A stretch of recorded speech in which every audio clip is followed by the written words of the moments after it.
You know, I like talking about all sorts of comic stories here. It's all well and good talking about something that revolutionized a character's mythos or shaped how I see a franchise, but you know what? Sometimes you just want to sit down and read something with no deeper message, just a good hearty laugh. And what's better to put a smile on someone's face than a boner? Not just any boner, huge boners. Boners of massive scale. Boners you'd only see on TV.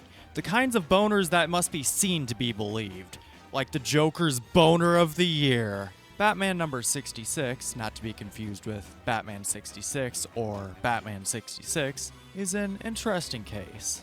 Such an innocuous little issue went unnoticed for decades until about the 2010s roughly, when the internet got a hold of it and collectively agreed that this thing is hilarious. And for one reason and one reason only. Boner. Boner, boner. Boner, boning of boner. Boner, boner. Erect penis. Ah yes, the old comic said a funny word, how did they not realize? What's also interesting to note is that the boner story isn't even the only story featured in this issue. Batman number 66 is a whopping 52 pages. Pretty hefty for a single issue at the time and even nowadays. This is one of 5 stories averaging about 11 pages apiece, and it's the only one anyone ever talks about. But why is that? What makes this one in particular so much more memorable to fans than all the other Bat tales featured here? Well, let's dive in and find out as we explore Joker's comedy of errors, and I do my best to reach 69 boners and phallic jokes by the end. This little doozy was whipped up by the creative team at the time. Writer Bill Finger, who isn't recognized for his contributions nearly as much as he should be, and art by No, he Frag. didn't. Despite having the plagiarist signature on the opening page, this story was actually drawn by Lou Sayer Schwartz, one of many of Kane's army of ghost artists. And the cover was done by Dick Sprang. Sorry, not funny. Who was quite a prolific Batman artist at the time. Not just covers, but did quite a few interiors as well. God, he was born to work on this story. So, we start off with Joker's latest dastardly deed, robbing the electric company after shutting their power off, which, to his credit, is genuinely a funny way to get one over on him. And frankly, with this gaudy sign out front, which you know isn't energy efficient at all, I think they were asking for it. And it actually is going pretty well, until tragedy strikes. As he's getting ready to pull out, he realizes his fatal mistake. The elevators can't operate if there's no electricity. He screwed up so badly he had to escape the schlong arm of the law without bothering to take the loot. And the next day the entire city is chortling at his boner. Some even call it the boner of the year, so it must be quite impressive. Or given the rest of the events in this story, Gotham had a really slow news year. But this gives Joker an awful idea. A wonderful, awful idea. He'd make the entire city regret laughing at his boner by committing crimes inspired by boners. Not just any boners, the biggest boners in human history. Boners of all kinds. Sea-bound boners, leaning boners, even woodworking. Okay, jokes aside, I actually didn't know about Dillinger using a wooden gun to escape jail. That's actually a really interesting tidbit to find out. I'm willing to bet good money the guard got fired for that one. It was quite a boner. And these boner crimes have been so successful even Batman is flummoxed by them. He doesn't understand the sheer girth of Joker's schemes. So he and Robin decide to do their own search, with the big dictionary of history's greatest boners. But worst of all, Joker broadcasts over the airwaves a warning about the massive boner he's readying for Batman. But first, a crime inspired by the most well-known boner in human history, the Trojan horse. And Robin commits a nearly fatal boner when he slips on a grease spot and falls off the horse. But at long last, Joker is finally ready to whip out the boner he's been readying for Batman this entire time. When he flies over to the West Coast to testify on a trial, Joker's going to use the Silver Age doohickey to reverse the directions on the Batplane. So Batman flies in the complete opposite direction. Honestly, the most unbelievable part about this entire story is that 2 masked vigilantes are allowed to testify in court. This raises several questions I don't think anyone involved had considered. They can't possibly be testifying as Bruce and Dick Grayson because Gordon reminded them of their obligations. Wouldn't this entire case be thrown out due to the involvement of these two masked vigilantes interfering? Or maybe the pre-crisis DC universe has different rules on how third parties aren't recognized as a legal authority. Boner! Right, yeah, putting way too much thought into what's basically a joke comic. Okay. You can tell this was a different time because Batman and Robin can just leave for a few days without the entire city spontaneously combusting. I miss those days. But Joker enacts his grand scheme so Hawk Owl and Woody end up landing in England instead of California. Joker finally got what he wanted. He made Batman into a fool, a buffoon, wrong way Corrigan? Is that a thing people said? Hang on a second. Huh. I mean, yeah, that's pretty accurate. Man, I didn't expect to learn this much from a comic about boner. Oh my god. He did this exact thing so Batman would recreate his navigation boner. Hi, I'm going off script here. I genuinely didn't make that connection until I said it out loud just now. So yeah, tangent aside, Gothamites are now laughing at Batman's boner. A far cry at how citizens would be really angry about seeing it again decades later. Dear God, they're laughing really hard. Looks like their jaw's about to unhinge. Guys, it's not that funny. Maybe this was all a cover for gassing the city if those smiles are anything to go by. Dear God, that's terrifying. Either that or the average citizen is just way too obsessed about clown and bat boners.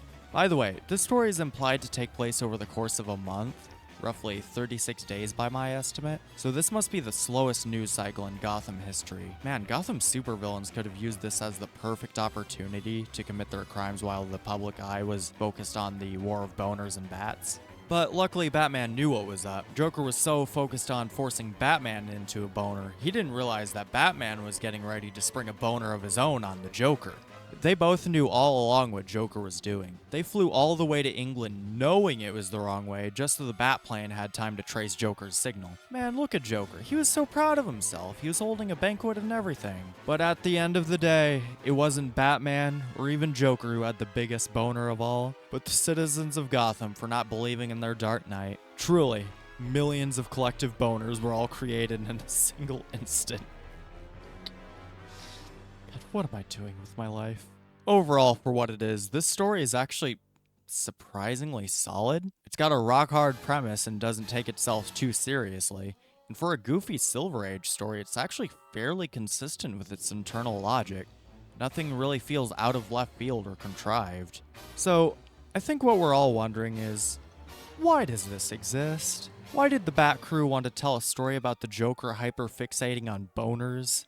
Now, I have my own personal theory, but on account of everyone who would have been working at DC at the time being long dead, I can't exactly confirm anything, so take all of this with a massive grain of salt. Before we get into my theory, it's time for a brief history lesson. In 1954, uptight buzzkill Frederick Worthams published Seduction of the Innocent, a book that portrayed comic books in an unfavorable light, namely framing Batman and Robin, an ostensibly father-son type of relationship, as a gay couple. This led to quite the public outcry, which caused the Comics Code Authority to crack down. Objection! Seduction of the Innocent was published in April of 1954. However, Batman number 66 was published in August 1951, so unless the creative team had some psychics on their payroll, this couldn't have possibly been used as a means of taking potshots at the CCA. But the Comics Code Authority wasn't the first attempt to crack down on comic book censorship. Comic books had always been an easy scapegoat for delinquent behavior pretty much since the beginning. Even back as early as 1940, people would hold comic burnings as a form of protest, leading to the formation of the Association of Comics Magazine Publishers in 1947, who attempted to crack down on comic books for their depictions of sex and violence. Basically the same thing the Comics Code did, but a full 7 years earlier and far less success. Eventually crashing and burning in 1954, just in time for Wortham to publish his infamous book, and his army of pearl clutchers to form the Comics Code Authority, to much greater success. So all that is to say, I do firmly believe this comic was made purely as a gag to spite the crowd lobbying for comics to be heavily censored or even outright banned. A major disaster!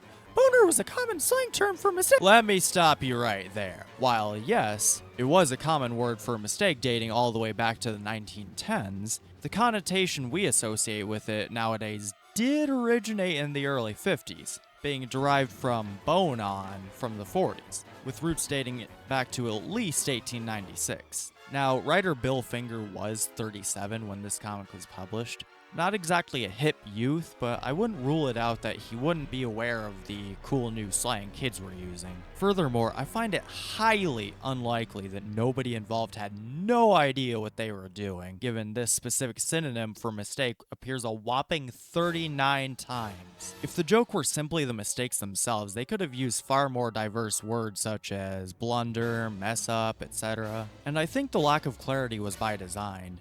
If anti-comics crowds railed against this issue, the crew had plausible deniability, citing its other meaning as a blunder. So my personal prognosis is yes, they absolutely knew what they were doing and everyone was in on the joke. So yeah, for what it is, the Joker's Comedy of Errors is a pretty fun read.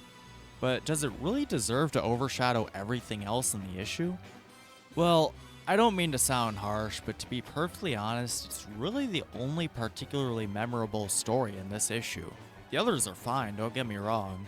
A mystery involving actors dying in similar ways to the characters they played, or Robin having a dream where he becomes Batman and has a son that becomes the second Robin.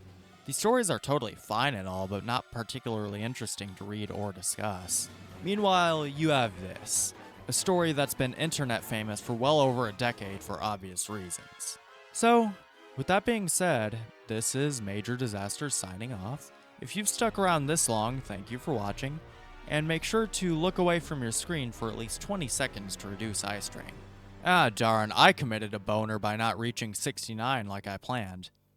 Well, I'm a man of my word, so none of us are leaving until I hit my quota. Boner. Boner, boner. Boner, boner, boner. Boner, boner. Boner, boner, boner, boner, boner. Boner, boner.